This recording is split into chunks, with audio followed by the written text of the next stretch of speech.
Hi, this is Rachel with Karefree Krafting. Today I'm going to show you how to bind a quilt with cross-cut strips. These are not cut on the bias, they're just cut straight across the grain. And it's an easy way to bind your quilt if either you want to continue something on the front, which is in this case I want to continue with this blue fabric, or if you want something contrasting, which for example if I wanted to highlight the red in this quilt and bind with the red. Or if you think you're going to bind with the backing and then you cut your backing, you can convert to this. You measure the outside of your quilt and divide by how wide your fabric is. So if your quilt is 100 inches on each side, you have a 400-inch border. Then you just divide that by 44 or 40 or however wide your fabric is. Add 1 to the final number you get to give yourself room to work. As for attaching it, the first thing we need to do is we need to find a corner, cut everything flush with the edge of the quilt top. And you could also use this time to square up your quilt top. For example, I got about an inch off here. I can just cut that right off.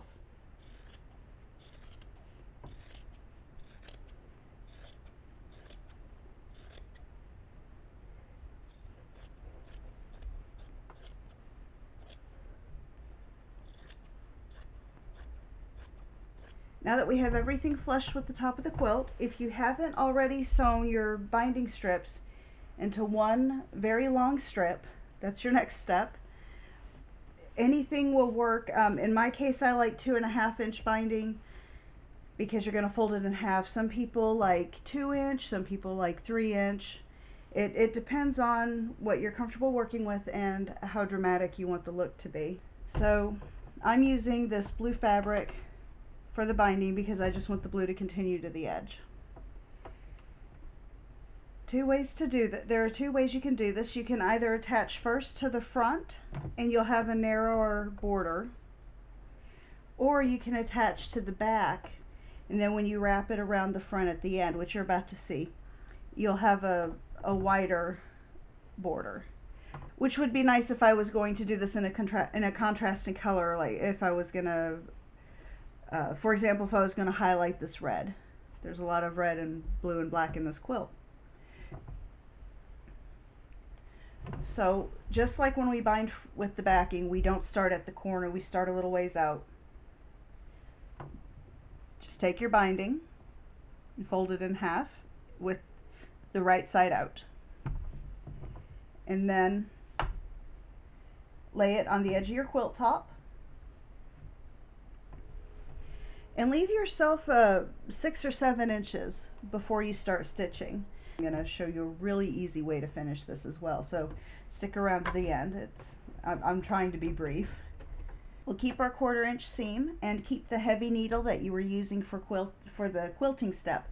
I still have the 18-gauge needle in there because I'm still going through 2 layers of fabric and the batting plus the binding.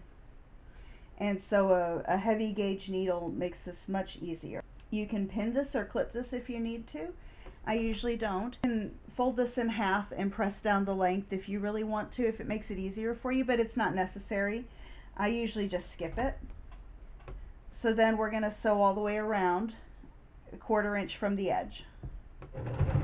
When you get to the corner,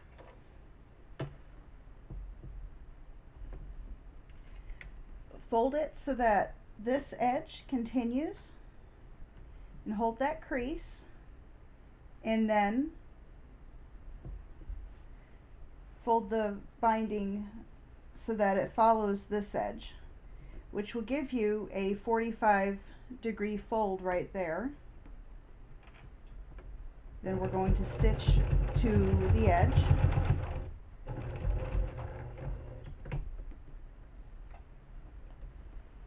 Hold that in place and pivot the quilt. You can use a clip or a pin if you need to. I usually make a bigger mess if I try to do that. Just rearrange everything and then continue down the next side.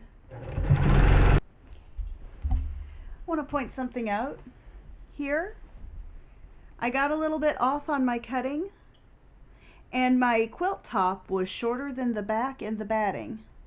So if that's the case, you go with the shortest piece. So since it was my quilt top that was a little bit short, I matched everything to the quilt top, and I will go back and trim this off.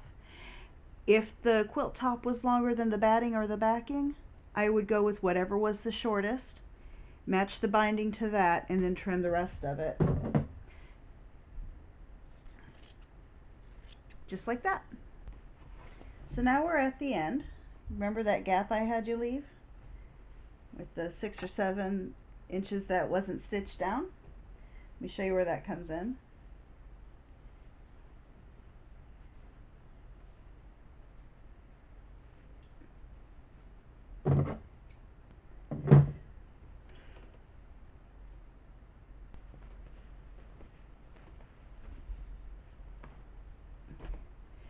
You're going to trim your binding strip so that there's several inches of overlap.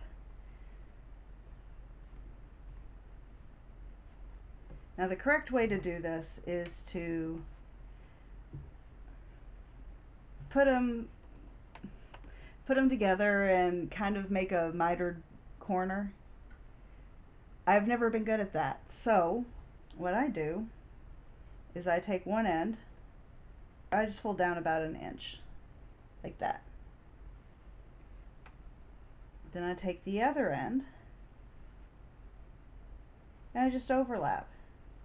So now we don't have any raw edges exposed. This seam will be pulled so tight once we're finished that we don't even have to sew that. We just have to continue until our ending stitches overlap our beginning stitches.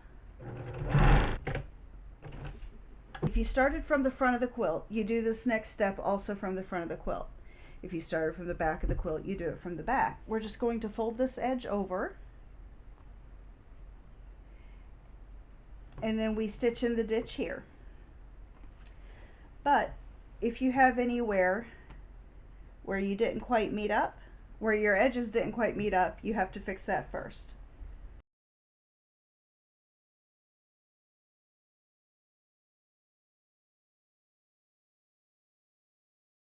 If you find that it's your quilt top sticking out, you just fold the binding back over the quilt. You take a few stitches further in to tack everything together. If you find that part of the binding is sticking out, then you don't have to redo anything. You just stop, pick out a couple inches, tuck everything back the way you want it, stitch it down and go on. Even if you find it after you start this next step, which is where we take the binding and we wrap it all around the quilt.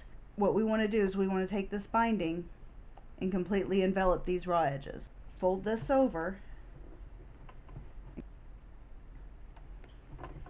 and then you stitch it down here in the ditch. So if you started on, if you're binding from the front of the quilt, you have a very narrow binding. If you're binding from the back of the quilt, it's slightly wider, so if you're using a contrasting color, you'll get more of a pop.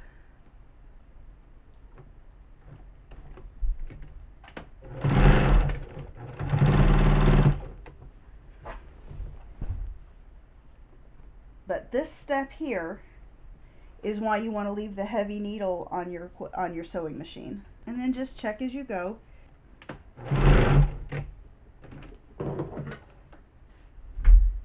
So every now and then you get a spot. As you can see here and here, my stitching got over and I didn't quite tack this down.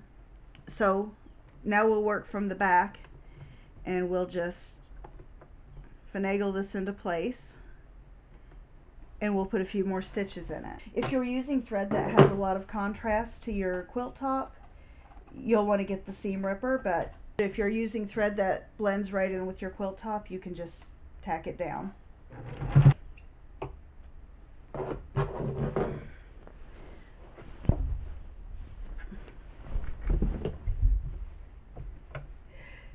A walking foot will actually make this task much easier, but I assume that a lot of beginners are going to be watching this video, and you may not have a walking foot yet. So I wanted to show how you can get this done without it.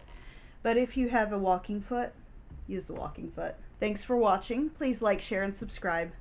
Have a great day.